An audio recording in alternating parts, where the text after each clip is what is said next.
maintenant, veuillez accueillir Pierre Hébert, réalisateur de You Look Like Me.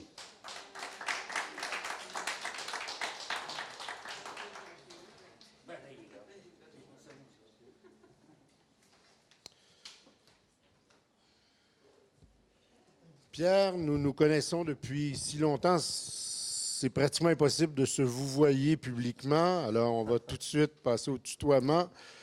Alors, c'est un film qui a une genèse assez particulière puisque c'est un projet qui est apparu à la suite d'une proposition du musicien René Lucier, avec qui tu as travaillé déjà il y a plusieurs années. Peux-tu nous raconter un peu l'origine?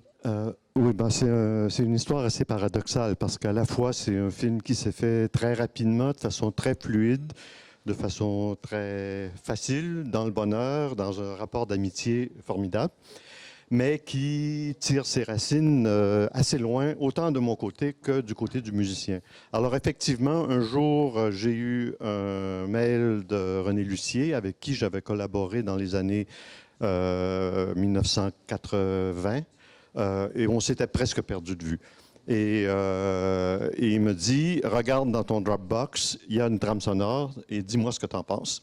Et il y avait dans mon Dropbox la trame sonore du film, qui m'a beaucoup intéressé. C'était la version anglaise. Qui était la version anglaise. Alors, du côté de la musique, l'histoire commence 7 ans auparavant, au moment où Paul Marié a écrit le texte, qui est resté un texte dans un tiroir pendant de longues années. Et un jour, René Lucier a décidé d'en faire une chanson. Et il y a effectivement eu une chanson qui s'est retrouvée dans un album de chansons de René, en français. Le texte original est en français. Et il s'est trouvé que Jim Corcoran, qui est aussi un auteur-compositeur assez connu au Québec, a décidé, je ne compterai pas le détail de l'histoire de pourquoi il l'a fait, mais c'était assez surprenant, il a décidé de traduire le texte et de l'enregistrer. Et parce qu'il aimait beaucoup le texte, et il a envoyé le texte à René en lui disant « Qu'est-ce que tu en penses ?» Il y a pas mal de gens dans cette histoire qui se sont dit « Qu'est-ce que tu en penses ?» Qu'est-ce que tu en penses? Oui. Et René a été très intéressé par cette version anglaise du texte avec la voix de Jim. Et il a décidé de refaire une nouvelle musique autour de la voix parlée de Jim. Et ils ont travaillé un petit peu ensemble, ils ont été très contents du résultat, mais ils se sont dit, qu'est-ce qu'on fait avec ça? C'est même pas une chanson. Où est-ce qu'on peut rendre cette histoire publique? Alors, l'idée que ça pourrait être un film est venue rapidement, et c'est comme ça que ça s'est retrouvé dans mon Dropbox. Alors, j'ai répondu à René, j'ai pas vraiment le temps. Je trouve ça intéressant, mais j'ai pas vraiment le temps. Alors, je vais essayer quelque chose très rapidement. Et si dans 2 semaines, je te renvoie un projet sur Vimeo, ça veut dire que ça marche. Alors, pour moi, d'une certaine façon, ça tombait très bien parce que ça faisait plusieurs années que je travaillais sur la question du visage. Et j'avais en particulier des heures et des heures de captation, de performances d'animation en direct qui étaient toutes basées sur le travail sur le visage. Et je me questionnais à savoir qu'est-ce que j'allais faire avec tout ça. Est-ce qu'il y avait moyen de prendre toutes ces images et d'en faire quelque chose? Et alors l'idée qui m'est venue en lisant, en écoutant la trame sonore, c'est que peut-être qu'il y avait effectivement moyen de faire un prolongement de ce travail qui datait de 3-4 ans et de le condenser dans un film autour de cette trame sonore-là. Alors, j'ai rapidement essayé quelque chose. Je l'ai montré 2 semaines plus tard à René et à Jim. Ils ont été contents. Et alors là, j'ai mis de côté toutes les autres choses sur lesquelles je travaillais et j'ai passé tout l'été à compléter le projet. Donc, finalement, tu avais le temps. J'ai pris le temps, oui. Et donc, le film existe dans cette version, mais il existe aussi dans une version française avec la voix de Paul Marié. Alors, ce sont 2 films différents. Un film narré par un homme, un film narré par une femme. Oui, ça, c'était très intéressant parce que, bon, d'une part, c'est un autre paradoxe du film, c'est-à-dire que le texte original est en français, mais la version originale du film est en anglais. Et c'est apparu assez naturel de vouloir en faire une version française. En fait, on a proposé le film au Festival du Nouveau Cinéma à Montréal.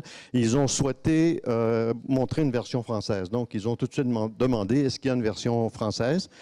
Et c'est apparu assez naturel de la faire avec Paul, qui a écrit le texte, qui est aussi comédienne. Donc, elle pouvait lire le texte et ça apparaissait non pas simplement comme une version parce que c'était nécessaire, mais il y avait quelque chose d'organique de faire que l'auteur du texte le lise en français.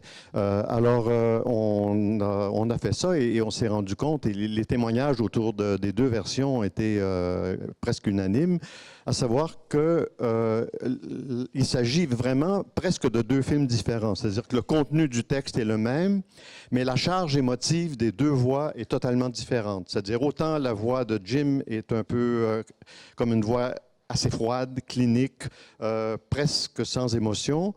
La voix en français de Paul est beaucoup plus de compassion et a un caractère émotif très différent. Alors, il est apparu qu'en fait, il ne s'agissait pas seulement d'une question version française, version anglaise, mais il s'agissait aussi d'une version masculine et d'une version féminine du film.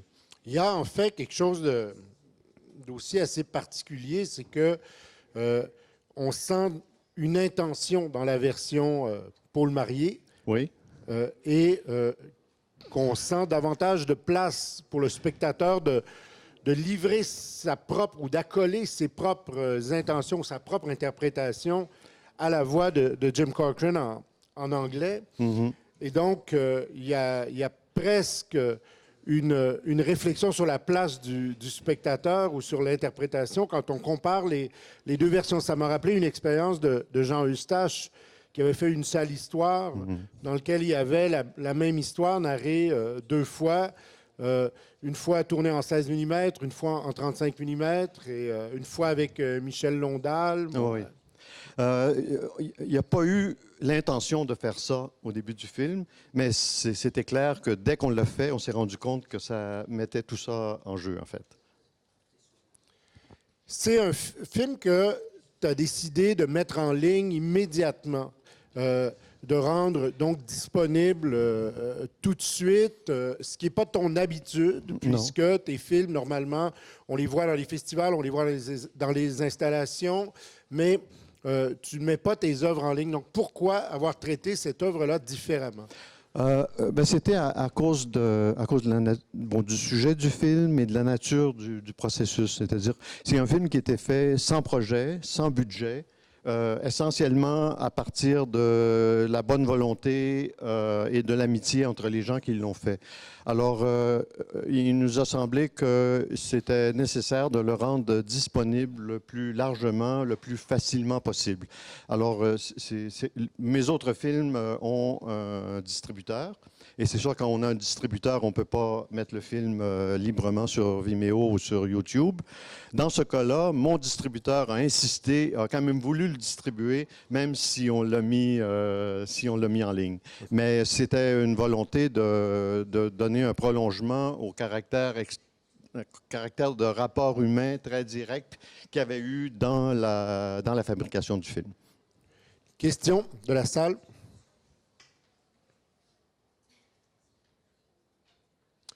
Mais Pierre, merci beaucoup. Merci. C'est un plaisir.